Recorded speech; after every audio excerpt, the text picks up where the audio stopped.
नमस्कार साथियों, मेरा नाम गिरिजा प्रसाद और आप देखना शुरू कर चुके हैं बदलते भारत। आज मैं आया हूं योगेश यादव जी के पास। आप देख रहे होंगे मेरे पीछे खासकर बहुत बढ़िया, बहुत जो है कि वृक्ष लगा हुआ है। बड़ी शांति वातावरण का माहौल है यहाँ पर। लेकिन उसी बीच मैं इसलिए आया हूँ कि एक सामाजिक शुभचिंतक होने के नाते क्या सोचते हैं महिषासुर शहादत दिवस को लेकर के। उधर छत्तीसगढ़, झारखंड और तमाम जगह ऐसे हैं जहां पर महिषासुर या फिर रावण पूजा को लेकर के कहीं ना कहीं एफआईआर हो रही है। लोग कह रहे हैं कि अब रावण का पूजा, रावण का वध जो है कि नहीं करना चाहिए। तो ठीक उसी प्रकार महिषासुर को भी लेकर कहीं ना कहीं लोग आ, कोई काल्पनिक बता रहा है दुर्गा जी को, या फिर कोई काल्पनिक बता रहा है महिषासुर को। इसमें कितनी सच्चाई है? दुर्गा पूजा या महिषासुर शहादत दिवस मनाना चाहिए कि नहीं मनाना चाहिए, इसी पर हम लोग बात करेंगे। तो योगेश यादव जी हैं। पलते बात पे स्वागत है सर आपका। बहुत बहुत धन्यवाद सर। हम आपको बहुत बहुत धन्यवाद देना चाहता हूं कि आपके चैनल के माध्यम से समाज को जगाने के लिए हमें कुछ बोलने का मौका आप दे रहे हैं। इसके लिए आपको बहुत बहुत धन्यवाद सर, मेरा सवाल यह है कि जिस तरह से बहुजन जो इस देश का तबका है, जो मूल निवासी है, वह कहीं ना कहीं पाखंडवाद में फंसा हुआ है। एक तरफ से कहूँ तो ललाई सिंह यादव से लेके पेरियार से लेके संत गुरु रविदास जी, माननीय कांसी राम साहब, doctor B are Ambedkar ji, ऐसे तमाम संत गाडगे महाराज, इस सब इसके खिलाफ लड़ाई लड़ते थे। लेकिन क्या लगता है आज भी उसी तरह से ढर्रे पर चल रहा है अंधविश्वास। और महिषासुर शहादत दिवस अब लोग मना रहे हैं, जो जागृत हो रहे हैं वो मना रहे हैं। तो दुर्गा पूजा से महिषासुर से क्या कनेक्टिविटी है इसका? देखिए, सबसे पहले तो बाबा साहब को पता था जी कि ये जो ब्राह्मणिज्म है, इससे या जो पाखंडवाद है, इससे हम इसको बदल नहीं सकते। जी इसके लिए उन्होंने बहुत सोच समझ करके जो है बौद्ध धर्म अपनाने का निर्णय लिया था। जी ये बात नानक जी भी जानते थे कि हम इनका धर्म में सुधार नहीं ला सकते। इसके लिए उन्होंने सिख धर्म का इजाद किया था। ये बात को कबीरदास भी जानते थे, इसकी इनके धर्म को हम बदल नहीं पाएंगे। इसके लिए उन्हें कबीर पंथ स्टार्ट किया था। तो साथियों, इस चीज़ को तो समझना पड़ेगा। हम अभी जो पढ़े लिखे लोग हैं उनको जानना पड़ेगा कि इतने बड़े बड़े विद्वान अगर वो कुछ सोच समझ के अपना पंथ चलाए थे या दूसरे धर्म में कन्वर्ट हो गए थे या अपना खुद का धर्म ईजाद किए थे, तो कुछ तो सच्चाई थी। इस बात को हम लोग को भी समझना होगा कि इस धर्म में रह के आप इनको बदलना चाहोगे तो ये नामुमकिन है। इसके लिए हम ये चाहते हैं कि आप लोग खुद, आपके लिए एक ऑप्शन बाबा साहब ने दे रखा है और धीरे धीरे सभी मूल निवासी, सभी बहुसंख्यक को, सभी बहुजन भाइयों को बौद्ध धर्म की तरफ कन्वर्ट हो जाना चाहिए। इसमें कुछ सोचने की बात नहीं है। ये जो नवरात्रि चल रहा है, अब चालू हो गया, 2 दिन पहले से चालू हो गया नवरात्रि। लोग दुर्गा पूजा की मतलब पूजा पाठ करने में लगे हुए हैं। 9 दिन नवरात्रि मनाएंगे।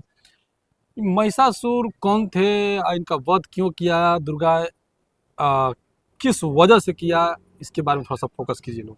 इन 9 दिन की नवरात्रि की एक कहानी है। और वो आर्य और अनार्य की जब चीजें चल रही थी तब की बात है।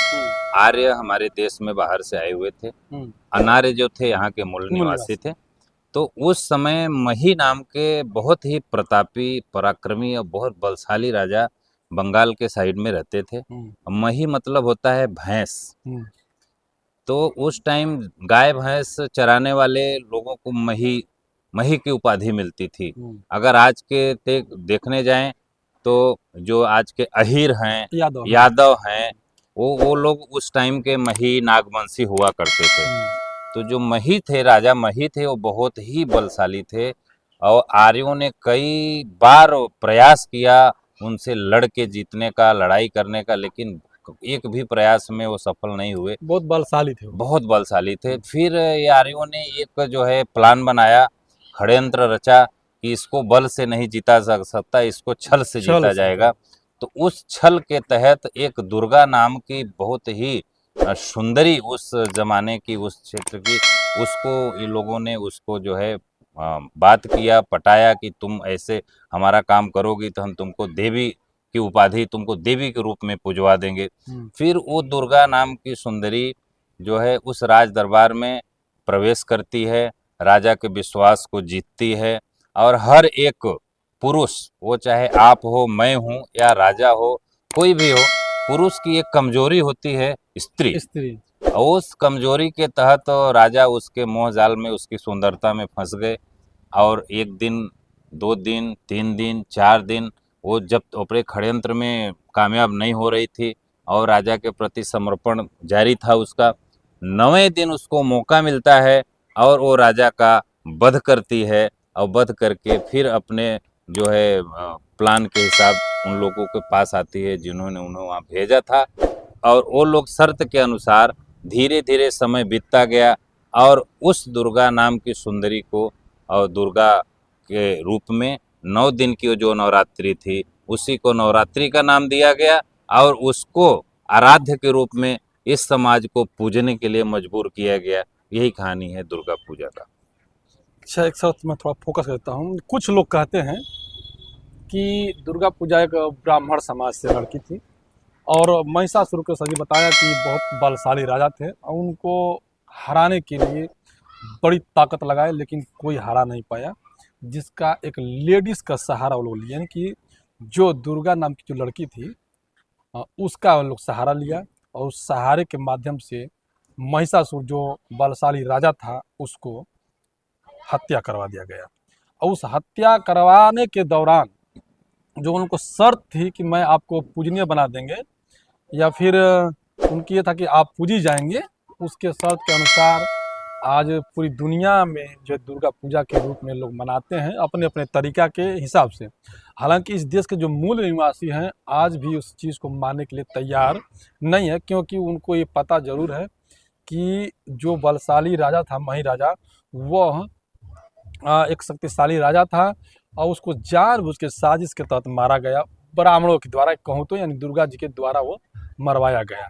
तो एक तो तय है कि यदि ऐसा घटना हुआ है तो इस देश के जो मूल निवासी हैं, जो मूल निवासी शासक हैं, जो कमेरा वर्ग के जो लोग हैं, उन्हें अपने ही समाज के प्रति जागरूक होना चाहिए, क्योंकि हर वर्ष महिषासुर के जिसे मनाया जाता है, तो अब लोग जो है कि SC ST OBC जो हैं कहीं ना कहीं अब शहादत दिवस के रूप में मना रहे हैं। अब उन्हें जो दुर्गा जी वध किया था उसके रूप में नहीं, बल्कि शहादत दिवस की जो उनकी मृत्यु हुई है उसके दिवस के रूप में मनाया जाता है।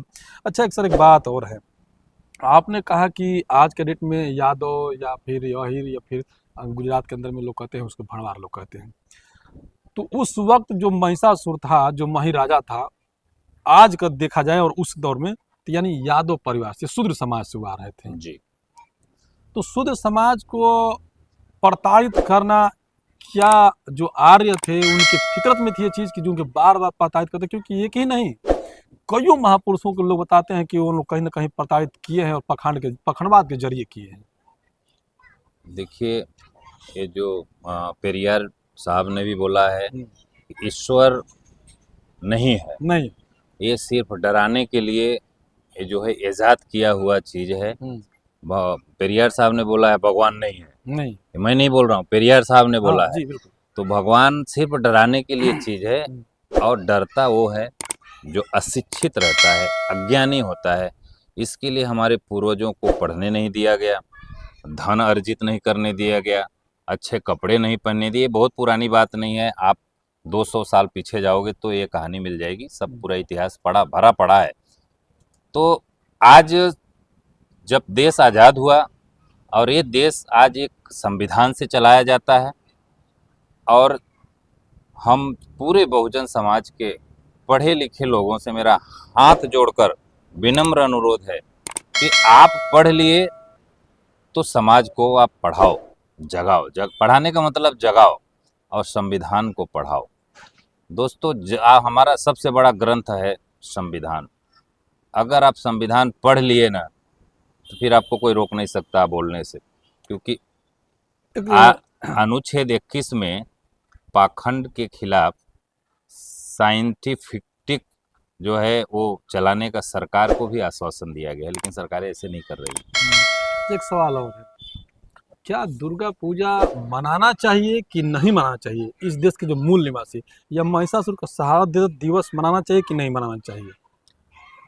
मैं दुर्गा पूजा मनाने के संबंध में सहमत नहीं हूँ। हम्म, शहादत दिवस अगर अपने लोगों को जागरूक करना है तो आप मना सकते हो। हम्म, बाकी अंतिम, लोग बोलते हैं अंतिम क्रिया, मरने के बाद में सब बोलते हैं अभी इनकी अंतिम क्रिया कर दो। हम्म, तो अंतिम क्रिया का मतलब क्या होता है कि इसके बाद कोई क्रिया अब नहीं होगा। नहीं होगी। हम्म, तो फिर हर साल ये पिंडदान देना, ये बरसी मनाना, ये सब ये चीज़ें क्या है, मेरे समझ में नहीं आता है। हम्म, तो शहादत दिवस इस रूप में तो हम अपने महापुरुषों की जयंती या पुण्यतिथि मना सकते हैं कि अपने समाज को हम बता सके कि ये लोग हमारे लिए क्या किए हैं। बाकी इसे शहादत दिवस मनाने की कोई बहुत आवश्यकता नहीं है। अगर क्योंकि उन लोग काल्पनिक विकार है ना, जब हाँ, काल्पनिक, अगर मान लीजिए आप एक दुर्गा को काल्पनिक मानते हैं तो वहाँ तो महिषासुर भी काल्पनिक हो सकते हैं। काल्पनिक, हाँ। तो इसमें हम लोग को क्या इंटरफेयर करना भी नहीं चाहिए किसी को। नहीं, महिषासुर की जयंती या शहादत दिवस मना रहे हो तो सिर्फ इस पर्पज से मना रहे हो कि हमारे पूर्वज हैं हम्म, और उनके कार्य को जनता तक पहुंचाएं, उस हिसाब से ठीक है। बाकी अगर आप किसी के कार्यों से वो प्रेरित होके आपका पर्पज क्या है वो बताना पड़ेगा। बाकी तो मेरे हिसाब से नहीं मनाना चाहिए। तो देखिए योगेश जी हैं और काफ़ी मतलब सामाजिक सामाजिक शुभचिंतक भी हैं। हम लोग का मकसद यही था कि अ, अंधविश्वास पखंडवाद पर फोकस इसलिए हम लोग डाला कि जिस तरह से दुर्गा जी थी या फिर महिषासुर जी थे, ये तो वाकई में देखा जाए तो काल्पनिक है। अगर सच्चाई है तो उनके ऊपर भी एफआईआर हो सकता है, जो कहीं ना कहीं हर साल जलाने या मारने का काम करते हैं उनके ऊपर एफआईआर हो सकता है। लेकिन कहीं अगर सच्चाई है तो, और नहीं अगर काल्पनिक है तो किसी के ऊपर कोई एफआईआर नहीं बनता है, ना किसी के ऊपर कुछ भी होता है। आप कुछ भी कर सकते हैं। लेकिन रह गया सवाल कि महापुरुषों के, योगेश जी ने कहा कि महापुरुषों की बात जो होती है उनको हमें घर घर तक पहुंचाना चाहिए। तो महिषासुर का जो कार्यकाल रहा उसकी बातों को हम लोग को लोगों तक पहुंचाना जरूरी है। ये नहीं कि किसी का शहादत दिवस मनाया जाए, लेकिन अगर यदि मना रहे हैं शहादत दिवस तो उनके माध्यम से, किसी और के माध्यम से नहीं। बाकी आप लोग किस तरह से देखते हैं महिषासुर शहादत दिवस या फिर दुर्गा पूजा को लेकर के कमेंट कर जरूर बताइएगा। मनाना चाहिए कि नहीं मनाना चाहिए, इस पर जरूर कमेंट कीजिएगा। शुक्रिया, थैंक यू सर।